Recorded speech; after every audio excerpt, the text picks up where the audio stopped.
Hey guys, welcome back to the channel. Today we are talking about the good, the bad, and the ugly of Amtrak sleeper cars.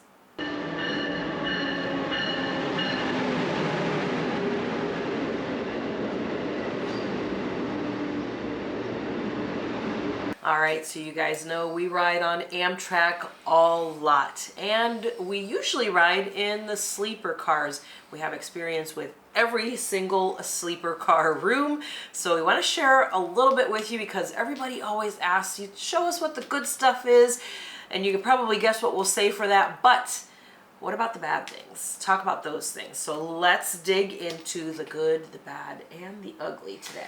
Starting with the good, we're going to throw out what is really good about the Amtrak sleeper cars, and that is, it is definitely easier to sleep. The beds, I find them quite comfortable. They're like the perfect firmness for me. They're hard, but then you have a soft mattress on top, so I really do like that. I find it very easy to sleep on the train. Some people don't, but it's definitely easier than sleeping on a plane or in coach. Yes, absolutely. I think that is the key difference, is being able to lay all the way down and lying down flat.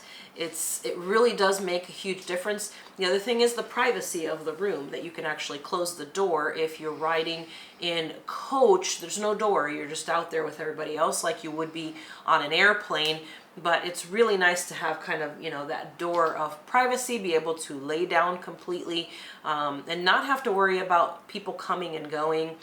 Yeah, you may still hear it a little bit in the hallways in the sleeper car, but not like you do if you're traveling in coach and you're trying to sleep in the middle of the night. They do still make those stops in the middle of the night, and sometimes people just make a ruckus getting onto the train. No way around that. Next good thing we want to talk about is that there are really good meals included with the sleeper car accommodations.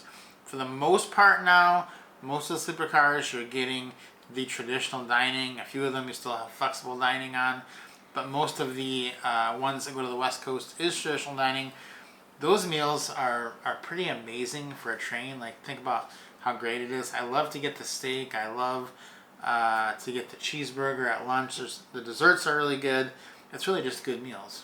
Yeah, I think that's really a huge thing, because although the meals that you can purchase and snacks that you can purchase in the cafe car are reasonable.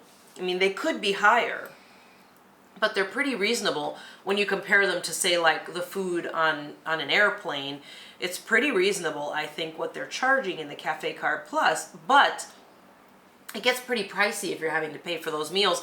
And they do offer the the meals, the dining car meals, to people in coach, but we're talking about $30, $45 or so, depending on if you're going to breakfast, lunch, or dinner, and if there's even room. That's a lot of money. That's already included for you, breakfast, lunch, and dinner, or whatever meals you're on the train for. It really does make a huge difference, and the meals are actually really good.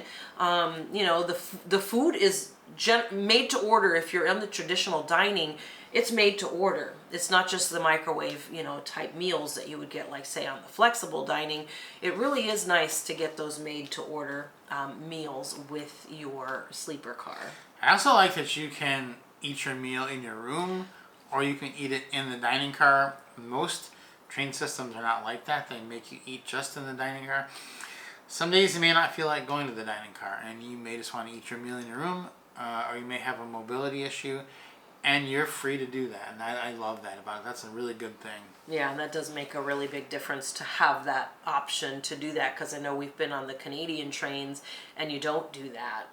On Via Rail, you have to eat in the dining room and you have to share a table with people. If you're not comfortable doing that, you don't have an option. That's your meal, and that's when you can have it. So I really like that Amtrak is flexible on that. Yeah, exactly. Next good thing is you do have great views from the sleeper cars. You have a nice big window that you can see out of, and you're going to always have access to that. Both people will be able to see out the window, which if you're in coach, you really can't both see out the window. The person on the inside isn't going to be able to see out. So that makes it a little more challenging. Yeah, I think this is a really cool thing because they do have the observation car, but most of the people, a lot of people from Coach are coming in there who, of course, don't have access to the views. Like you said, if they're on the inside, they're going to miss out on that, on those views if they're not at the window seat. So they may go into the observation car and sit in there and maybe sit in there for a long time. So that does make it, it does get full a lot because you do hear announcements more these days, them saying, hey, start rotating out and don't take a nap in the observation car. So it's nice in the sleeper car. You've got the window in your room, but if the sights are not on your side, you still don't have to go to the observation car because it's nice that you can always go into the hallway like by the bedrooms and look on the other side if you need to. Or even if you're in the superliners, you can go downstairs and look out the windows there. So there's a lot of opportunities for views without even leaving your train car. So let's move on now. That's a lot of the good. Let's move on to some of the bad. And then we're going to get to the ugly. The bad is that the upper berth on the Superliner train cars is really, really tight. Like, we're talking,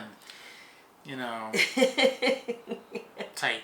Like, if I'm laying on my back, there's like that much clearance to the ceiling. It's very tight. So if you are claustrophobic, you're not going to make it up there. Which Allie is, so she has never slept on the upper level. I always sleep up there, and I am not, so I find it fine. But if you have a problem with tight spaces, you're just not going to make it on that one. Yeah, I tried to really early on when we first started riding trains, I tried to go up there and I was like, sure, yeah, it doesn't seem so bad. Until you get up there, it's pretty tight. So if you're both claustrophobic, that's going to be an issue. Yeah, because you are not going to sleep up there. I think one other time, I think I've only been up there twice. That first time, it was in a Superliner, which is even tighter. And then the second time I tried, it was in a Viewliner when you were like, oh, there's a lot more space. There is more space than a Superliner, but still too tight for someone who's a bit claustrophobic like me. Yeah, there's a lot more space in a Viewliner, yeah. But still very tight. The next bad thing is that most of these trains are older. There aren't really much in the line of new trains. Now, they have updated the interiors, but the trains themselves are older, and you can see that they're older. Some of the systems are older. Some of the toilet systems, some of the lighting, you can just tell it's run its course.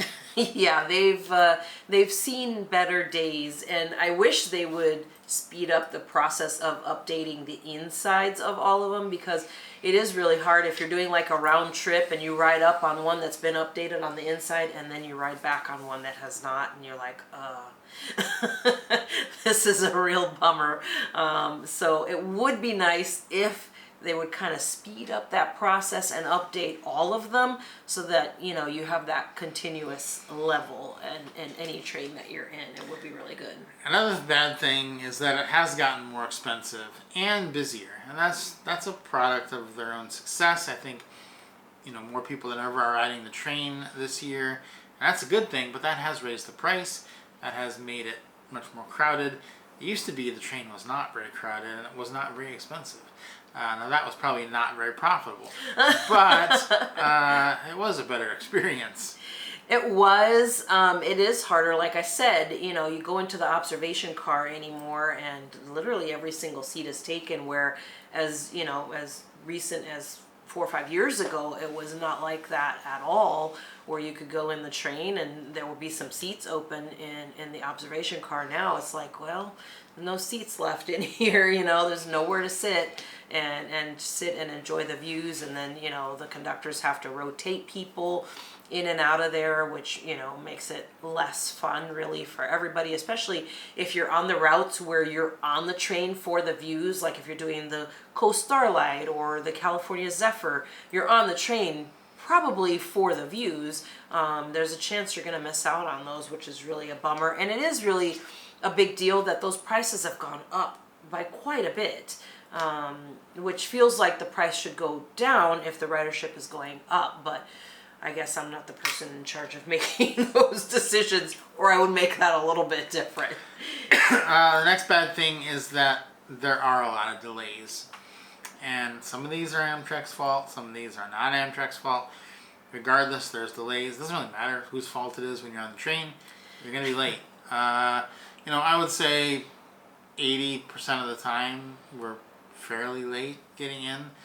It's kind of rare that you're within 20 minutes of your target time to get in on a sleeper train. So the delays are a problem because you really can't plan anything that day that you get in because you're not really sure you're going to get in. So that's a big problem.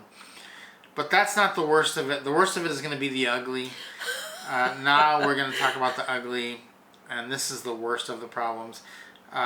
First two here are kind of similar. The first one is that these bedrooms on the Amtrak Superliners and the Viewliners actually were made, decades ago, and they were designed decades ago, and they have not been changed in decades. And people were smaller back then, and these bathrooms that they put in the bedrooms are so small, a lot of people can't even get in them. And so it's really just like a wasted space because they can't possibly use them. And they're just small. It's almost, it's kind of ridiculous. So a lot of people end up using the hallway bathroom even though they have a bathroom in their bedroom, which is just a waste of money, which is why we say don't book a bedroom. Book 2 roomettes instead and just use the hallway bathroom. Then you both get to sleep on the lower level and you're not spending all that money on a bedroom. That's really kind of outdated.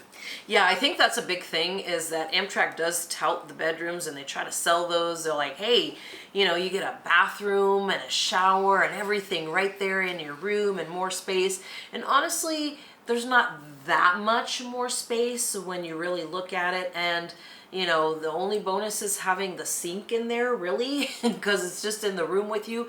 And then once you get into that bathroom, boy, it is really tight. It's like one of those tubes you get into to go down one of those big slides at the water park. That's kind of what it feels like. You get in there, and even if you fit in there, there's very little space to move around. You're taking a shower, and it's like T-Rex arms, you're just kind of doing the quick. It's a good thing that the shower head does come off and you can spray yourself, because it's hard to move around in there, and it's just a hassle, really, because the whole bathroom, it's a wet shower, so the toilet is in there also. So you've got to make sure the cover is on the toilet paper, and there's just going to be water everywhere. It really is kind of a mess, and it's really just not a bonus. Yeah, the design is just not good. We were on the Caledonian Sleeper, and they have a room where you get 2 people sleeping on the bottom. They have a bathroom, and the design of the bathroom is so much better.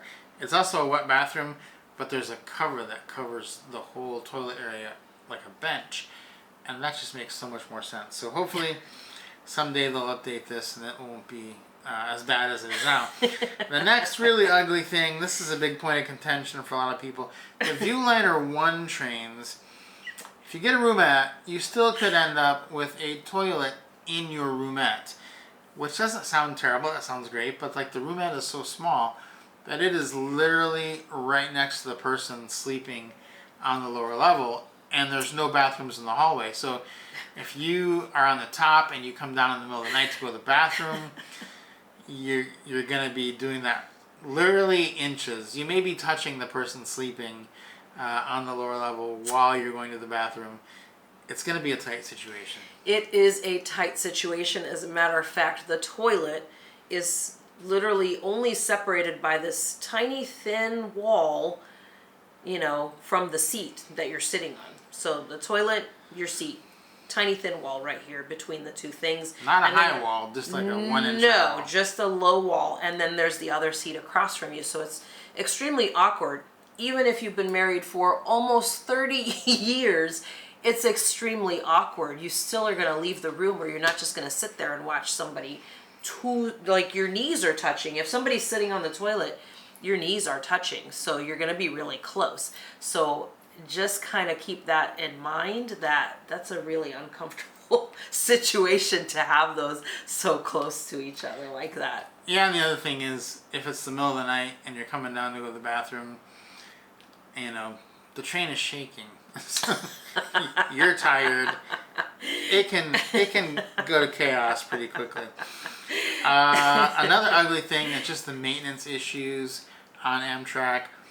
Maintenance issues just seem to be rampant these days because the trains are so old. It's not the maintenance team's fault, although sometimes it appears that they have not put their best foot forward. So it's just hard to keep these trains going, and you do have a lot of delays and a lot of breakdowns because of it, and that's just unfortunate. I would really like to see a train system where the trains run on time and the delays were not caused by Amtrak's fault. Most of the trains in the world, that is the case. The train operator is not causing the trains to be late. It's something out of their control.